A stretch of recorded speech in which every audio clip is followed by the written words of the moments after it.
संभल से क्योंकि एक बड़ी खबर मिल रही है। शाही मस्जिद के सर्वे के दौरान हिंसा का ही पूरा मामला है और इस मामले में डीएम ने घटना की मजिस्ट्रेट जांच के आदेश दिए हैं। मजिस्ट्रेट जांच के लिए 7 सदस्यीय कमेटी का गठन होगा।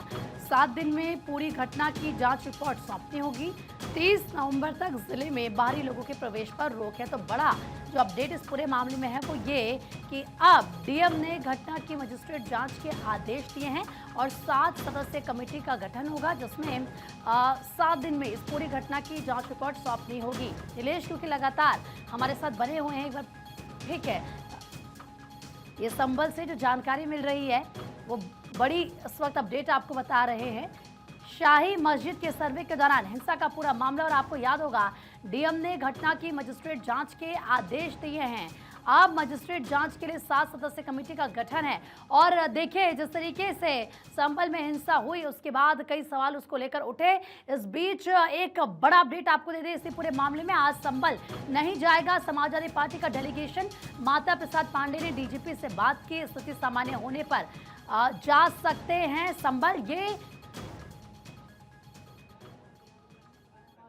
हमारा डेलीगेशन है और लोगों से मिलने के लिए, वहाँ के लोगों के सामने जो तकलीफ परेशानी है उनसे मिलने हमारा डेलीगेशन जाएगा। सरकार का कहना अभी डेलीगेशन जाएगा और बाद में मैं भी जाऊंगा। सरकार का कहना कि सरकार और जो मरने वाले लोग हैं हम सरकार से भी बोलते हैं कि मदद करें उनकी, और अगर सरकार नहीं मदद करती है तो समाजवादी पार्टी ने मदद करने का भी फैसला लिया उन परिवार के लोगों का। अखिलेश जी, सरकार का कहना है कि किसी भी सरकारी गोली से किसी की मौत नहीं हुई है, क्या कहेंगे? आप कैसे सरकार की बात मान सकते हैं पुलिस के लोगों की? क्या पुलिस की भाषा हमने नहीं सुनी? क्या कोई इस तरह की गाली गलौज दे सकता है? ऐसे अधिकारियों के खिलाफ कार्रवाई करनी चाहिए, और अगर सच्चे संविधान पे चलने वाले लोग हैं तो ऐसे अधिकारी जो गाली दे रहे थे उनको टर्मिनेट कर देना चाहिए, जो लोग सीधी गोली चला रहे थे। तो अखिलेश यादव को आपने सुना, वो कह रहे हैं कि मैं भी संभल जाऊंगा लेकिन बाद में, और वो एक बार फिर से पुलिस पर सवाल खड़े कर रहे थे। तो संभल हिंसा मामले में एफआईआर में बड़ा खुलासा हुआ है।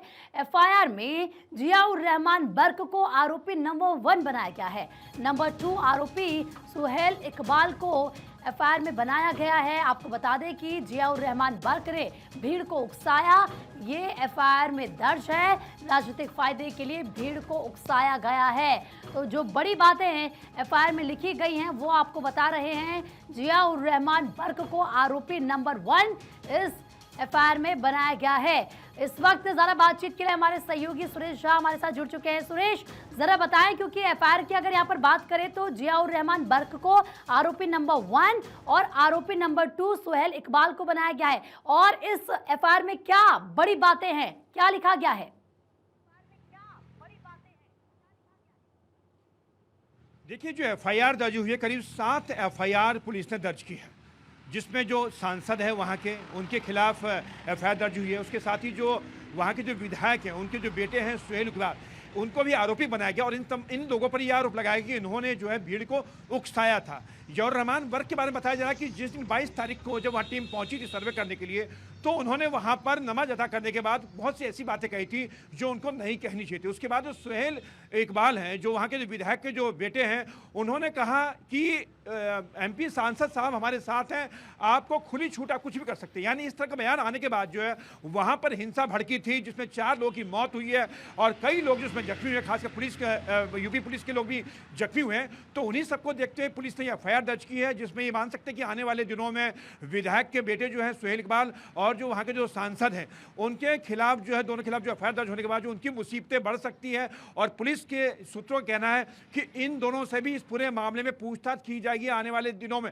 आने वाले समय में जो है। तो कहीं ना कहीं इन दोनों की जो मुसीबतें जो है आने वाले समय में बढ़ सकती हैं। जी बिल्कुल, इन दोनों की जो मुसीबतें वो तो बढ़ेंगी सुरेश, क्योंकि एफआईआर में इनका नाम है। लेकिन सवाल ये भी है कि अगर ये लिखा गया है कि राजनीतिक फायदे के लिए भीड़ को उकसाया गया, यानी कि प्री प्लानिंग थी, पहले से पूरी रणनीति तैयार की गई थी, तभी तो इतनी भीड़ वहां पर इकट्ठा हो गई अचानक से।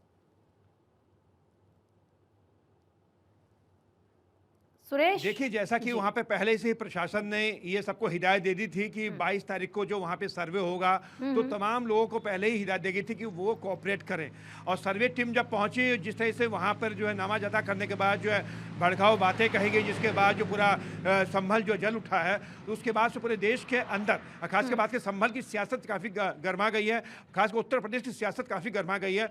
तो पुलिस ने इन तमाम बातों को संज्ञान में लिया, लेकिन सबसे बड़ी बात है पुलिस के सामने सबसे बड़ी चुनौती यह है कि इसमें शामिल दंगाइयों को, हालांकि शासन की तरफ से सख्त हिदायत दी गई पुलिस को कि जिसमें शामिल दंगाइयों को किसी भी सूरत में बख्शा नहीं जाए, क्योंकि जिस तरह से आगजनी की गई है, गाड़ियों को क्षतिग्रस्त किया गया है, तो उनसे भरपाई की बात की। जैसा कि डीएम ने कहा कि डीएम ने साफ लफ्जों में कह दिया कि उनको बख्शा नहीं जाएगा। इसके साथ ही जो एसपी हैं कृष्ण कुमार बिश्नोई, उन्होंने भी साफ तौर पर कह दिया है कि दंगाइयों से इसमें पाई पाई वसूली जाएगी। यानी आप समझ सकते हैं कि किस तरीके से सरकार जो है, शासन जो है, इस पूरे मामले को कितनी गंभीरता से ले रहा है। जी बिल्कुल, क्योंकि जाहिर सी बात है सरकार, शासन प्रशासन मामले को गंभीरता से ले रहा है और इसीलिए तेज़ी के साथ कार्रवाई भी पूरे मामले में की जा रही है। सुरेश, क्योंकि अभी थोड़ी देर पहले अखिलेश यादव को हम सुन रहे थे, उनकी तरफ से कहा गया कि टीम वहां पर जाएगी और मैं भी वहां पर बाद में जाऊंगा, लेकिन अखिलेश यादव एक बार फिर से इस बात को दोहरा रहे थे कि पुलिस की तरफ से जो कार्रवाई की गई, जो एक्शन लिया गया, वो सही नहीं था।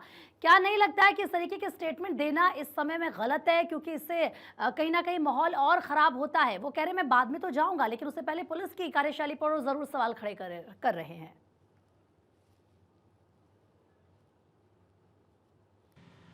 देखिए, पुलिस ने साफ तौर पर पहले हिदायत दे दी है कि वहाँ पर शांति कायम हो चुकी है और बाहरी लोगों का जो है, उन्होंने कहा कि कोई अगर सियासत करेगा तो उसको बर्दाश्त नहीं किया, तो उसके खिलाफ सख्ती से निपटा जाएगा। तमाम जो बॉर्डर खोल दिए गए, जो संभल से जुड़े हुए बॉर्डर हैं।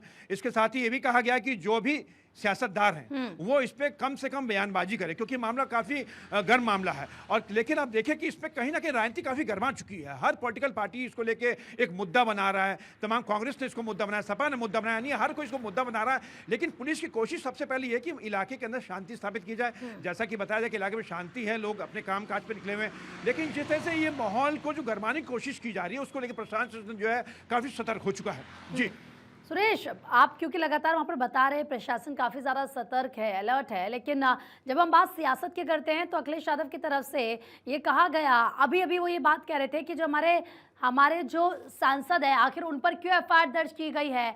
मैं आपके पास लौटूंगी, लेकिन इस बीच एक बड़ा अपडेट बता दें, संभल हिंसा से जुड़ी हुई बड़ी खबर आपको बता दें। संभल जाएंगे कांग्रेस सांसद राहुल गांधी, कल शाम तक संभल जा सकते हैं राहुल गांधी, ये बड़ी जानकारी इस वक्त मिल रही है। तो संभल हिंसा से जुड़ी एक और बड़ी खबर आपको बता रहे हैं, कांग्रेस सांसद राहुल गांधी संभल जाएंगे, ऐसी जानकारी मिल रही है। कल शाम तक वो संभल जा सकते हैं। हालांकि अभी फिलहाल बाहरी लोगों का वहां पर प्रशासन की तरफ से आने पर प्रतिबंध लगा रखा है, ताकि माहौल आगे किसी तरीके से खराब ना हो।